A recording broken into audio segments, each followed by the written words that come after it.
Welcome back to Otaku Daikun. Today we'll be resuming our in-depth overview and analysis of the Fate Stay Night canon and its lore. We covered the basis of the world, as well as the first 4 Holy Grail Wars in my last video, so please make sure you've seen that before venturing into this one. Let us make haste. We're nearly ready to talk about Fate Stay Night itself, but we first need to take a look at what happened in the 10 years following the end of Fate Zero.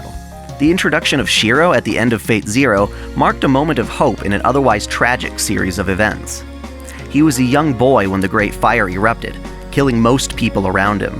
In order to survive, he had to tread by as people screamed and called out for help.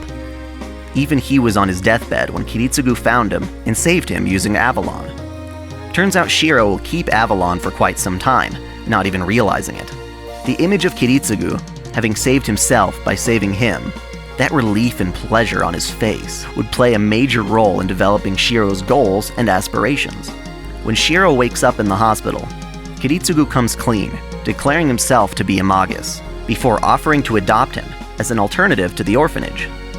Thankfully, Shirou took him up on the offer and became Shirou Emiya. Sadly, when Kiritsugu rejected Angra Mainyu, he became cursed with regret that would ultimately kill him. Before passing, he claims he is too old and weary to be a hero of justice anymore, so Shirou announces that he'll become one in his stead. Ever since, Shirou has made a habit of putting the needs of others before his own. He became as selfless as he could in service to others, inspired by memories of his late father. Shirou takes a naive approach to Kiritsugu's philosophy on saving people, claiming that he'll continue to find a way to save everyone without sacrifice. I've mentioned before the idea of a magic crest. It's literally one's family lineage passed down from parent to child over generations. Kiritsugu died before ever having passed on his crest to Shirou. Nevertheless, he did teach Shirou how to do some basic reinforcement magic. Shirou has a habit of practicing his magic in the old shed of the Emiya estate, the same shed Illyasviel made her workshop in the last Grail War. Despite having practiced countless times, he still struggled with the procedure and has yet to improve. Let's talk about poor little Rin. By the end of the 4th Grail War, her father was killed, and her mother was mentally destroyed. Aoi died shortly thereafter, leaving Rin to be the only surviving heir to the Tohsaka family. It's sort of fucked up, but Kirei, the one who'd murdered her father, became her guardian and mentor for the next 10 years, forwarding her magic training and teaching her martial arts. The two never really get along. Perhaps Kirei wished to torment Rin by later revealing that he killed her father. So Karia kicked the bucket, meaning that Sakura's life wouldn't get any easier. Zoken continued to condition her as a magus using crest worms, and, as a form of immortality, actually placed his own soul into a nasty crest worm latched onto her heart. The crest worms would often go active, consuming her body's mana, causing her to go into erotic fits to obtain more. One of the easiest ways to replenish mana is to take in a mage's sperm. Who better to fit that role than her condescending, incompetent brother Shinji? So for the last few years, he'd be sister-slamming Sakura on a regular basis in an often abusive manner. She bottles all this in and tells no one. Apparently bathing in the mud of the Grail granted Gilgamesh the opportunity to remain present in the modern era after the 4th War. Still, he would require a steady supply of mana to maintain his form. Turns out Kotomine has just the plan. He became the head of Kotomine Church, given his father Rise was murdered during the chaos. This church was the one serving as an orphanage for all the children who survived the fire. He would keep these children hostage in the church's basement, using them like mana batteries for Gilgamesh. You won't hear about her in the actual work, but one of the mages sent to take part in the next Grail War was Bazett, a tomboyish woman from Ireland who was sent by the Mages Association to participate. Before the Grail War fully began, she summoned her servant Lancer. However, when she encountered Kirei, she lost a fight against him and was killed. Her arm was severed and Kirei took her command seals, effectively stealing Lancer in the process. Now Kirei has a servant of his very own, as an official magus in the 5th Holy Grail War, keeping his contract with Gilga on the down low. There's one more thing to explain before diving into the actual plot. If you look at the gap in time between previous Grail Wars, you'll notice that they're actually spread apart far more scarcely. So why is the 5th Grail War only starting 10 years after the 4th one? Due to the nature of how the 4th War ended, the Grail was able to retain much of its mana, hastening the cooldown time between wars. Given that nearly all the mages from the Fourth Grail War were dead, it falls to the next generation of Magi to battle one another. Finally, Fate Stay Night itself, the original visual novel.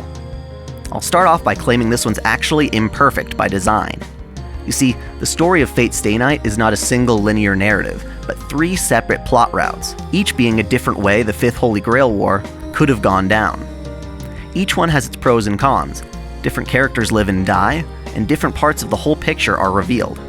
Furthermore, none of these 3 routes are considered to be the definitive plot route. None of them are canon by themselves. While Fate Zero is a prequel, I think it's a better introduction to the Fate world because Stay Night is filled with so many exceptions to the rules that Zero is the more straightforward, battle royale style anime. The first route is referred to as the Fate route. It focuses heavily on Saber. In it, Shirou falls in love with Saber, and tries to convince her that she shouldn't be tied to the past anymore. She should be proud of what she accomplished as king, and shouldn't regret her actions. This is certainly the most pleasant of the routes, as most characters live, but it's also the shortest and most basic. Next is the most popular one, Unlimited Blade Works, that focuses on Shirou and Archer duking it out over their ideals. Some pretty tragic shit goes down, but it's definitely an action-packed ride. The last one, Heaven's Feel, focuses around Sakura and the Matou family, and deals with the darker side of the story, similar to how Fate Zero did. It's also a lot more sexual in nature. It's interesting to see what changes between the 3 routes in regard to what could have been. Regardless of which route you follow, the story's prologue stars Rin, which is a wise choice, since it helps to have a skilled, knowledgeable magus introduce viewers to Fuyuki and the upcoming Grail War. We see her go through the summoning ritual, hoping to summon a Saber servant, but instead winds up with Archer. Now, to make things clear, this new Grail War has a whole new batch of servants, the only one recurring being Artoria. When I refer to Archer, I'm no longer referring to Gilgamesh. Rin blames summoning Archer on mistakes she had made during the ritual, but her servant was practically set in stone, and she doesn't even know it. I mentioned how a magus can influence who they summon by using a catalyst, and Rin was unaware that she actually had the perfect catalyst to summon Archer, a special pendant. Super spoilers! Our buddy Archer's true identity is actually heroic spirit Emiya. In other words, Archer is Shirou from the future. Turns out Shirou grows up to be a hero of justice just like he always wanted. The Grail is capable of gathering heroes from all time periods, so there's no reason why one can't come from the future. At death, he offered himself to the world, serving the deterrent force as a guardian. As a reminder, the deterrent force is essentially the planet's will to keep itself and humanity alive, responding naturally to major threats. And one of the ways the deterrent force can aid is to send guardians into war zones and major battles to keep humanity safely in check. Sounds like a dream come true to Shirou, but he learns that serving the deterrent force isn't as great as it sounds. He began to feel like, despite saving countless lives, he had killed and would continue to kill, resulting in a trail of corpses in his wake. He started to regret his decision, wanting to erase himself and his influence on the world. While Archer claims to have hazy memories due to Rin's imperfect summoning, we learn that this is not necessarily the case. He has a clear agenda for visiting this time period. He aims to kill his younger self. During Rin's first fight, Shirou witnesses the combat and is stabbed by Lancer for being a witness. Rin comes along and revives him using a red pendant. One of the Tohsaka's magical talents is mana transferal. By stashing mana into various objects, Rin can prepare spells that can be released instantly, like magic grenades. Her red pendant was one of these objects. After releasing the mana in the pendant to save Shirou, she leaves the pendant beside him. When he comes to, he holds onto the pendant, unsure of whose it was. Knowing it was from the person who saved his life, he held onto it until death, and even kept it with him while acting as a guardian for the deterrent force. Thanks to some time travel, you know I love me some time travel, it makes perfect sense that Rin would summon Archer. She had the ideal catalyst the whole time. In fact, the main reason Shirou and Rin figure out Archer's identity is because there are suddenly 2 of the same pendant going around. The one Rin used to save Shirou, and the one Archer held onto from the future. When Kiritsugu died, he had only taught Shirou how to perform some rudimentary magic, reinforcement. He didn't even transfer his magic crest, leaving Shirou rather inept, it would seem. Despite this, he still had two great things going for him: his origin and Avalon. As a reminder, one's origin is the conceptual piece within the root that leaves and takes on a material form. Shirou's origin happens to be sword, which is why he's sometimes shown to be made of swords when his wounds are healed. The fact that Avalon is still inside him serves as the catalyst to summon Artoria back into the Saber class as his servant. To make things more convenient, she's summoned through the very same magic circle that used to be part of Illyasviel's workshop. Needless to say, Shirou is very fortunate. If you play the visual novel or watch any of the anime, it's easy to see how Shirou would have died many times without Avalon's healing abilities. He's incredibly ambitious and naive, placing the lives of others before himself. In the Fate route, he's constantly trying to protect Saber by jumping into the fray. A lot of people hate the Fate route for this very reason, claiming Shirou is sexist for refusing to let a woman fight. I'd say it's a case of clashing personalities, since both Artoria and Shirou tend to put others before themselves. The real reason Shirou doesn't want Saber to fight is because he loves her and doesn't want harm to come her way. His selfless nature is often criticized by both Rin and Saber, but Shirou refuses to regret thinking his life is more meaningful when helping others. Throughout the Fate route, he's actually a bit of a weakling. Archer winds up helping Shirou in this route and turns him onto the idea that while he was taught reinforcement, he actually has an aptitude for projection magic. As such, he's able to imagine and create swords out of thin air. This is most effective when he creates Caliburn, the sword in the stone, for Saber to defeat Berserker in the Ainsburn Forest. Regardless, this becomes the epitome of his combat potential in the Fate route. During Unlimited Blade Works, Archer isn't injured, and is more active as a result. Shirou finds himself drawn to Archer's fighting style, which obviously consists of the very same projection magic Shirou possesses.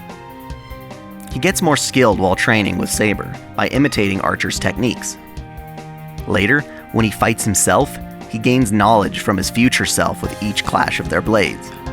With Rin's help, Shirou becomes capable of using Archer's Noble Phantasm, Unlimited Blade Works, a reality marble filled with projections of swords. While I mention this Noble Phantasm, it's worth noting the incantation that Archer and Shirou speak while preparing to summon the Blade Works. It's essentially a sad poem about Archer's fate as a killer, living by the sword and achieving nothing. After confronting himself, Shirou's incantation is a bit more positive. It's important to note that Shirou's Unlimited Blade Works is the ultimate rival of Gilgamesh's Gate of Babylon, a true case of fighting fire with fire. Surprisingly, Shirou gets even stronger in the Heaven's Feel route. He loses his arm trying to protect Ilya, and Archer insists on having his arm transplanted onto Shirou to keep him alive. Normally this would kill someone, forcing two foreign entities to join together, but due to Archer and Shirou being the same person, this is not the case.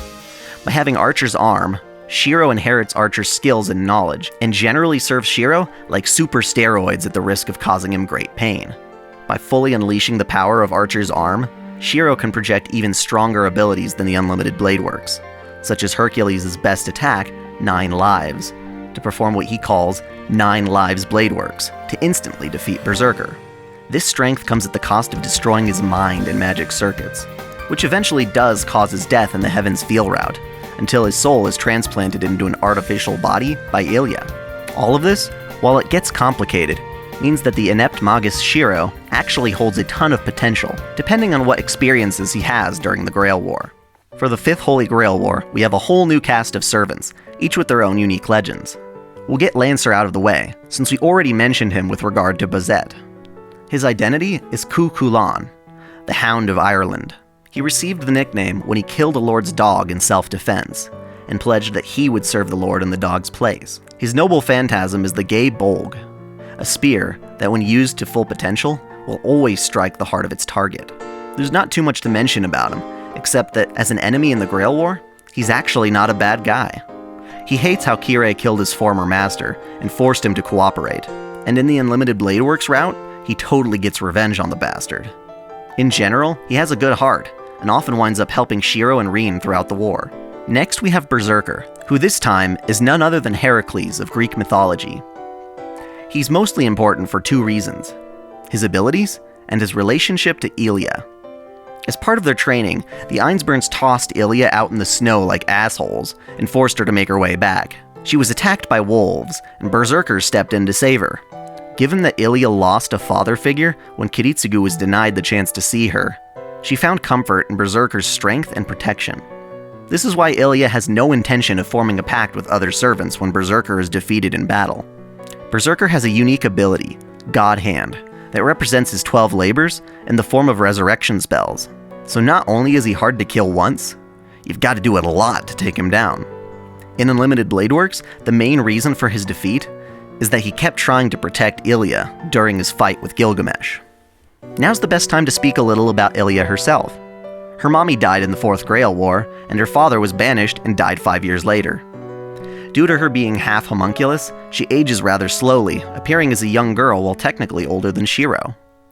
Obviously, feeling like her father abandoned her, she bears a lot of resentment towards Kiritsugu, and has a vicious envy of Shirou, who she knows is essentially her adopted brother. She's an extremely capable magus, modified by the Ainsburns to be 70% comprised of magic circuits. The 10 years since the last Grail War were extremely painful for her.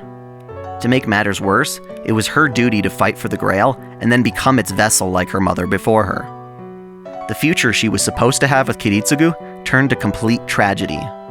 So you can totally understand why she seems so evil at first. It's interesting to note that Ilya's survival and happiness really varies depending on each of the 3 plot routes. In Fate, Berserker gets defeated, but Shirou decides to protect her at his estate. His compassion quells her anger, and they get along quite well. Kirei, trying to summon the Grail for himself, snags Ilya and tries to use her as the Grail's vessel. His plan fails, and Shirou takes her home. This is perhaps the happiest end for her, but due to a homunculus's lifespan, she's only expected to live 1 year after the war. Damn, she can't catch a break. She's totally screwed over in Unlimited Blade Works, as Gilgamesh storms her castle, kills Berserker, and rips her heart out to use in summoning the Grail.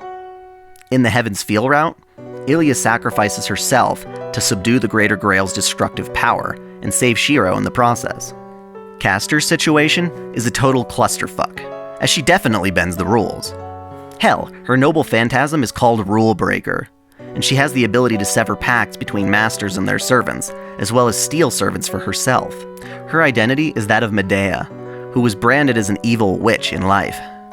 She was a magus during the Age of Gods, so her use of magecraft is far stronger than that of modern mages. She was summoned into the Grail War by a total douche, so she killed him. Running out of mana without a master, she stumbled upon Kuzuki, who agreed to serve as her master and shelter her at Ryudo Temple. Castor can cast plenty of spells, summon various golem familiars to do her bidding, and create illusions. As a magus, she's technically capable of being a master herself. Thus, she is the master of Assassin, whom she tasks with guarding the only entrance to the temple. At one point, she also serves as a master to both Archer and Saber. Assassin goes by the name Kojiro Sasaki, but he was technically never a real person. He is essentially a legend given spiritual form by the Grail. As a result, the only thing he wants, as a servant, is the chance to fight worthy opponents. Saber is, of course, the same Saber from the last war, and Gilgamesh is just kinda Gilgamesh at this point. There are 3 characters that get a lot of attention despite not being too significant to the plot. The first is Luvia, Rin's rival at the clock tower. She teases Rin with her obsession with Shirou, who worked for her part-time. This really only applies to the Unlimited Blade Works route. The other 2 are Sella and Laisrit, Ainsburn homunculi that were failed attempts at creating Grail vessels. They are kept from the scrapyard of sorts as Ilya's maids. Laisrit, in particular, has the added function of turning into the dress of heaven, which Ilya wears in the Heaven's Feel route to save Shirou and control the Greater Grail.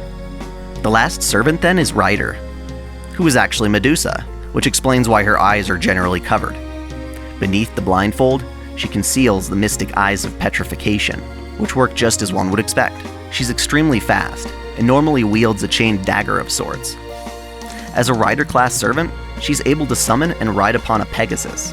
At first, you'd think she's Shinji's servant, and she sort of is, but her true master was actually Sakura.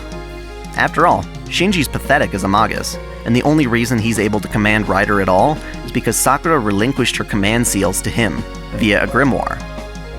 Ryder isn't exactly thrilled to serve Shinji, as her loyalty lies with Sakura. Sakura becomes a lot more important to the story of Heaven's Feel. Zoken, the crotchety prick, tries to use Sakura as a vessel to summon Angra into the world. You know, the servant that corrupted the Grail 2 wars back? Zoken wants to bring it out in full form. As Sakura combines with this mess, she begins to devour innocent people as well as servants. This is what happens to Saber. She's consumed by the shadow and turned into Saber Alter, a slave for Angra.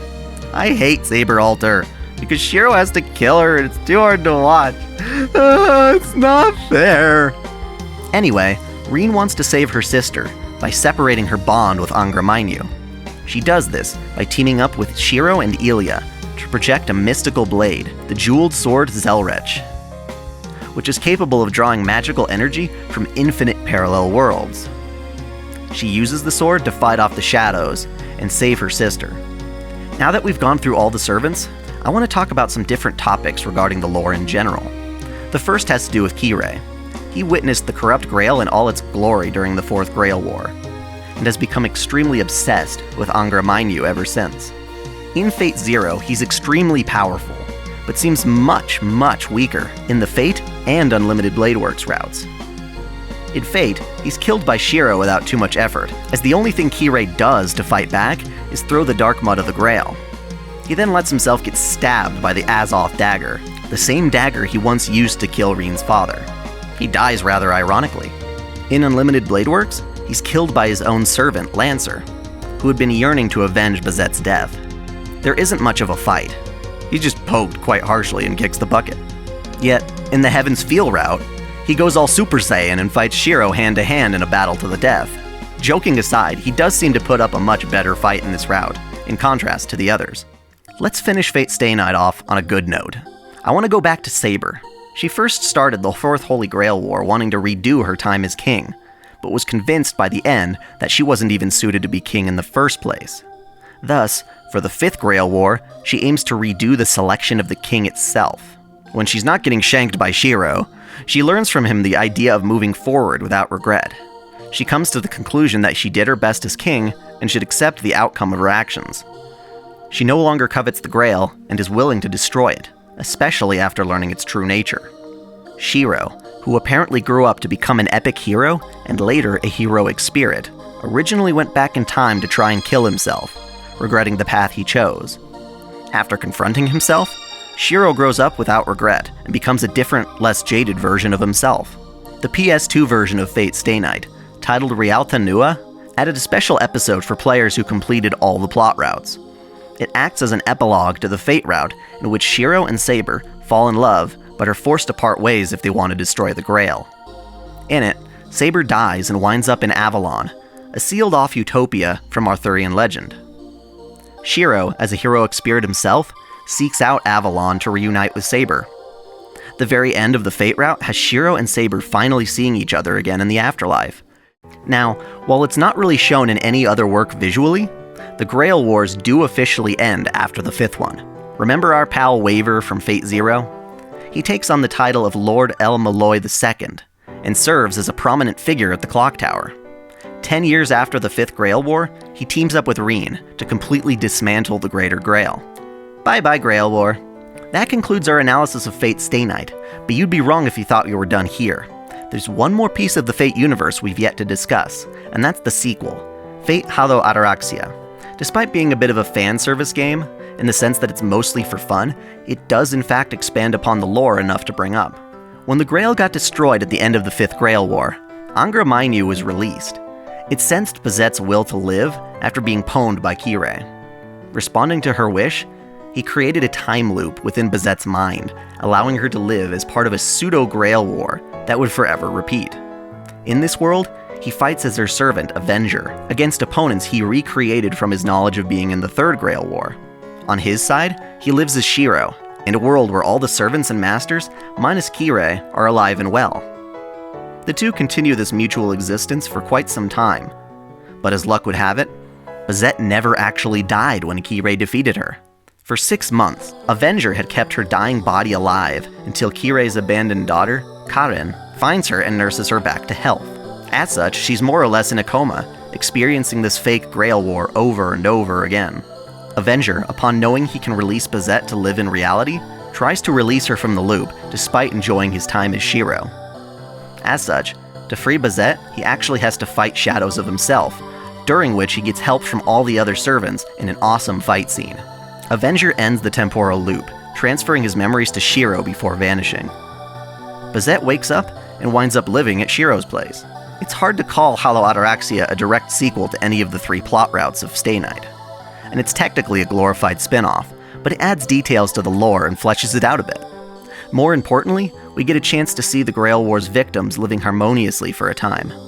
Shirou and Ilya actually form a brother-sister relationship, which is the happiest thing to happen to Ilya since, ever. This concludes my overview and analysis of the core Fate continuity. I know that it's complicated, even with my impressions, but I hope this video has helped you better understand and enjoy this wonderful series. If you like this video and want to see more, subscribe to Otaku Daikun for plenty of anime lists, reviews, discussions, and let's plays. Until next time, celebrate your fandom.